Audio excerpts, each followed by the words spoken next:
diesel exhaust. So when you see a truck spewing pollution in the air, oftentimes that has a black carbon component. My first impression always getting off the airplane in Lima is you can smell the air in some sense, and that's largely contributed from the heavy sulfur content in diesel fuel in Peru. It's the black carbon. It's that black sooty smoke that spews from dirty diesel cars and trucks. It has serious impacts for both public health and the climate. It is the second biggest contributor to climate change after CO2 emissions. It has a very short lifetime in the atmosphere, so solving it drives solutions and addresses climate change in a very short period of time. And research has shown that black carbon emissions can accelerate melting of the glaciers, snow and ice, and that they also impact temperature and weather patterns. So it's a major part of the solution to dealing with climate change as we go forward. It also happens to be a major contributor to public health challenges, causing asthma challenges, causing children to have difficulty breathing, causing premature deaths, and so forth. The World Health Organization has recognized it as causing cancer, so it's a major contributor to many of the health challenges around the world and around the populations. So reducing black carbon is both a win-win for climate and public health. It solves many challenges at one time. It's the kind of thing that should sort of rise to the top in terms of the challenges that we're confronting. Two important characteristics of black carbon I think are very critical to keep in the back of your mind as you think about this as a challenge. The impacts of black carbon are local and regional. So when that emission goes up into the atmosphere, it has a direct impact on the public health within that sort of local community. It doesn't tend to drift quite as far as some of the other pollutant sources, but it also has a sort of local temperature impact. So the temperature impact, the climate impacts are a bit more sort of local, whereas CO2, the gas tends to spread across the atmosphere and spreads the impacts across the globe. Black carbon has a much more sort of localized and regionalized impact on the challenges.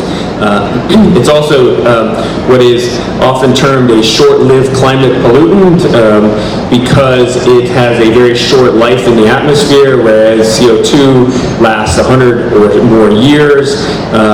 Black carbon has oftentimes in days, weeks, or months in terms of life in the atmosphere. And so pulling black carbon out of the atmosphere has a very immediate impact on both public health but also on climate change because you're solving that challenge in a much shorter period of time, whereas CO2 tends to have the impacts of reducing CO2 emissions tend to drift over several decades, and so you built into the system where black carbon is a much earlier impact in that.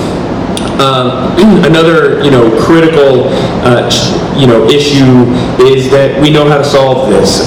We have solved black carbon in many countries around the world because primarily it was a health problem that was contributing to major smog and children's death and so forth throughout many key countries in the world. And so we have many of the solutions available, and Amanda will provide you with a bit more on some of those pieces.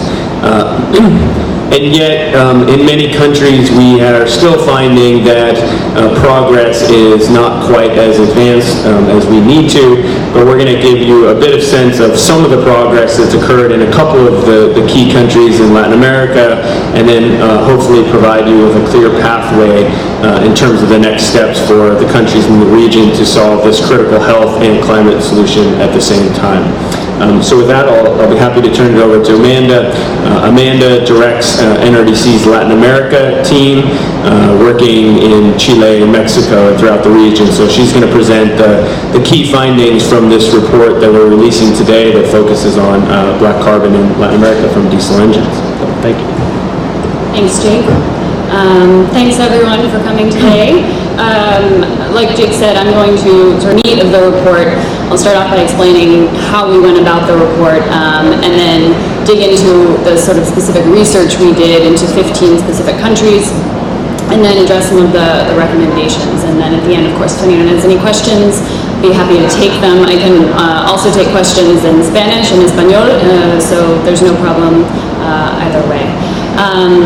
So Jake's already given this really great broad context of the report. And before I dive into the details, I do want to acknowledge two really key partners that helped out enormously with the report.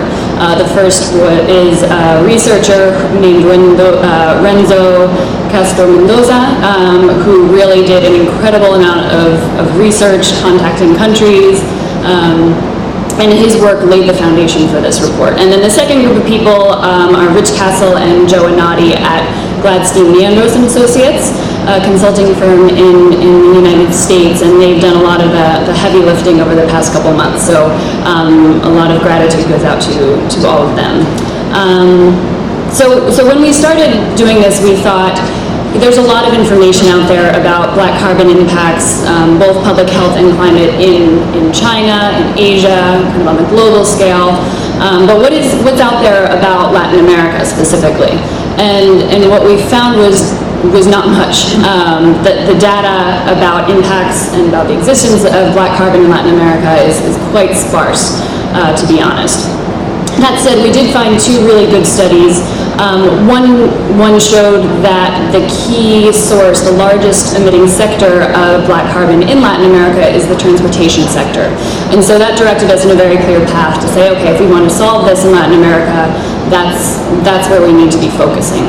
And the second study showed that if we were to reduce black carbon emissions as well as methane, so two of the short-lived climate pollutants, that could avoid 27,000 premature deaths in Latin America. And so that showed us it's not only a climate issue, but this is a human issue, and something that's really worth addressing. So again, there wasn't much information, but what was there led us in a very clear direction. But it did lead us to our first major conclusion, which is more information needs to be generated, more research needs to be done, more investigations need to happen about this issue in Latin America in order for it to be addressed correctly and successfully. And then what we decided to do was look at 15 specific countries. We called people, we emailed people, we spent a lot of time talking to governments, talking to agencies, NGOs, academics in these countries, to really get a sense of their transportation sector, their air quality sector, or air quality efforts, their fuel status, and we asked them many, many questions. And so right now I'm going to share with you some of the results of this sort of survey that we did, which are actually quite striking. So the first one is that only 9 of the 15 countries that we looked at, slightly coarser type of pollutant, of air pollution, and there we found 15 cities that do monitor for it, but again, as you can see, all of their levels were significantly higher than the World Health Organization's recommended levels. The next thing that we looked at was vehicles. And what was interesting was, on one hand, Brazil, Mexico, and Argentina essentially have 80% of the registered vehicles in Latin America. But the smaller countries like Honduras and Nicaragua have the fastest growing fleets. And you can see here the percentages of the growth rate of vehicle fleets in Latin America. Honduras and Nicaragua are far ahead, but followed by Ecuador and Colombia and Uruguay. So even though Mexico, Brazil, they have